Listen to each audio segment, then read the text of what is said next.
Hello, ladies and gentlemen. My name is Kashyap, and today I wanted to share with you about my story of how music and art have not only shaped my life, but have also influenced my perspectives, my daily routines, and even the way I just connect and operate in this world. Now, like I said, I've always been swayed by music, and thus, I would often find myself drifting from the rest of the world. And here, you can actually see, when I was a wee little lad, I was so excited to sing in front of the microphone. And yes, I was one of those kids that would go insane at the sight of a microphone because singing was my love and joy. And in fact, I loved singing so much, I would not stop singing. I would keep singing all the time. And that would tire my parents because I would not give their poor ears a break. But, me being me and living in my Disney monologue moment, could not care less about their remarks, and I continued singing to my heart's desire. And this habit of mine actually continued everywhere. And when I say that, I mean it. I actually sang everywhere and anytime I could. And, obviously, that tired my friends out a bit as well. But they just had to get used to me. And, me being a perfectionist did not aid them in their situation a bit at all. Since if I felt something sounded off or weird, I would sing it again and again and again. And you best believe it, I would sing it at least for a couple dozen times in a row. And in fact, I actually remember one of my old friends once told me, Zion, you are not a Disney princess, so please, for the love of God, keep quiet. Me being the obnoxious child I was and still kind of am, made the executive decision to sing 3 times louder. I indeed was yelled at 5 seconds later, but in my head, that was absolutely worth it. And, this habit of mine continued for most of my life until the thing that should not be named, but is still named because it happened recently, COVID-19 occurred. And as you all know, everyone was trapped in their own homes. And at this point of my life, as I'm sure most of you can relate, I was bored out of my mind. And as much as I loved singing, I got a little bit tired of having nothing other to do than sing.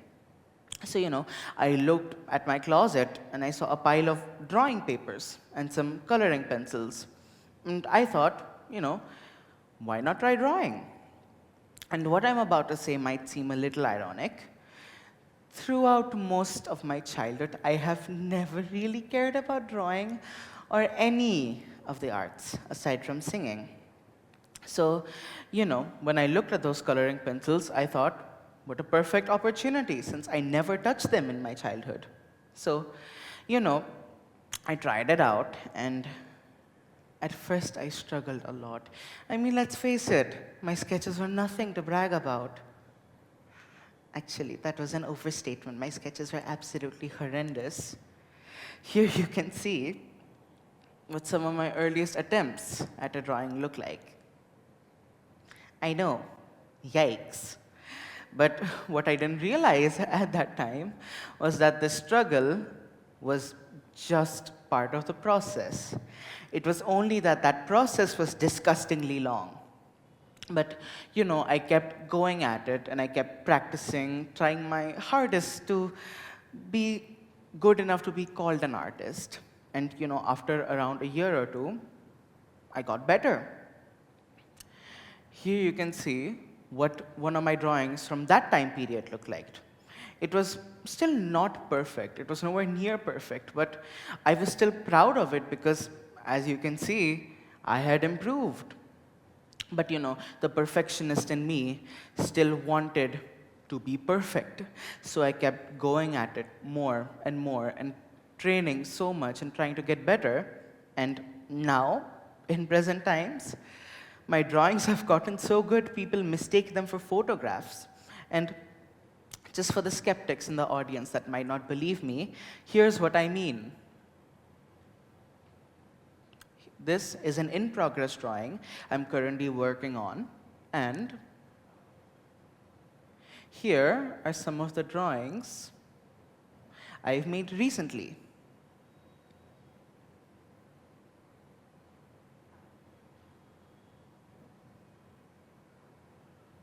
And after my really long journey of art, eventually, lockdown went away and school opened up again.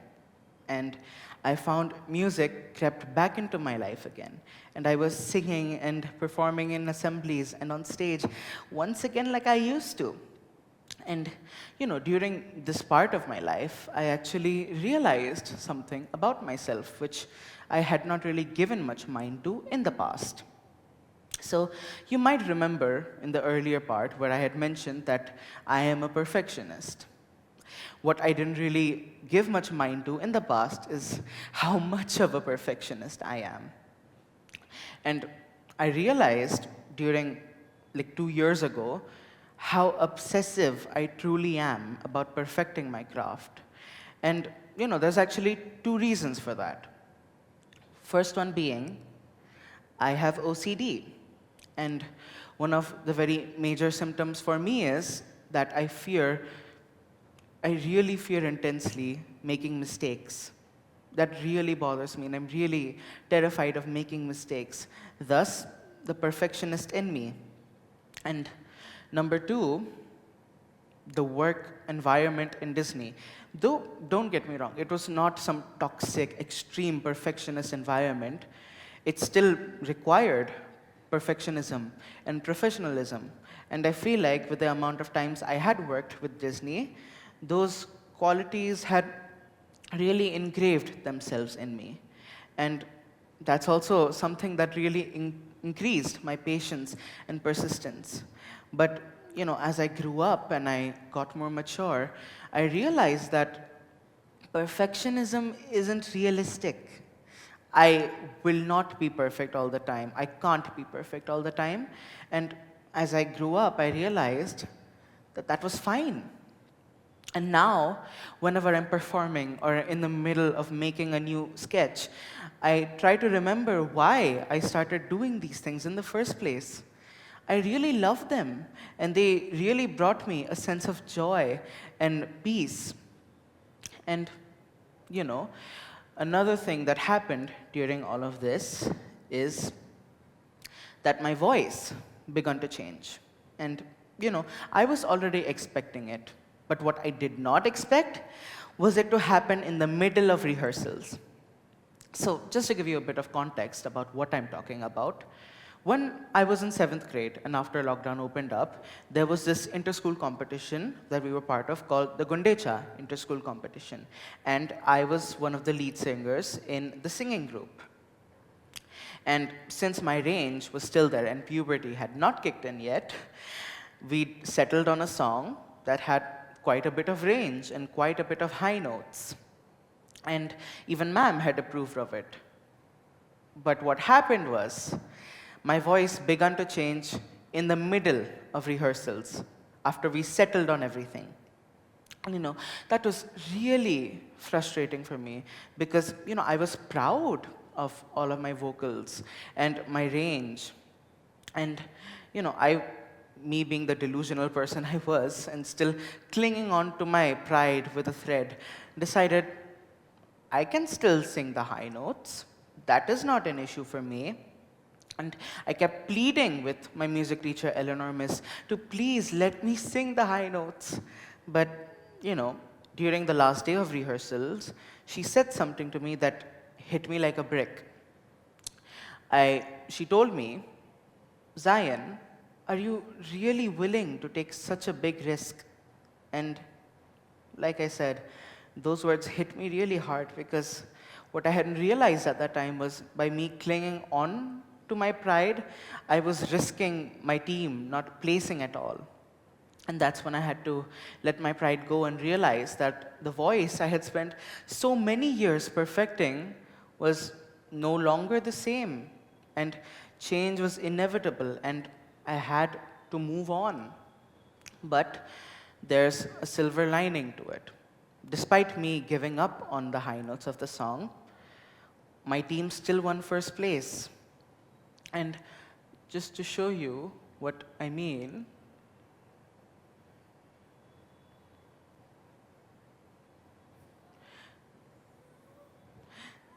Was your amber, but now she's your shade of gold stone cold, baby.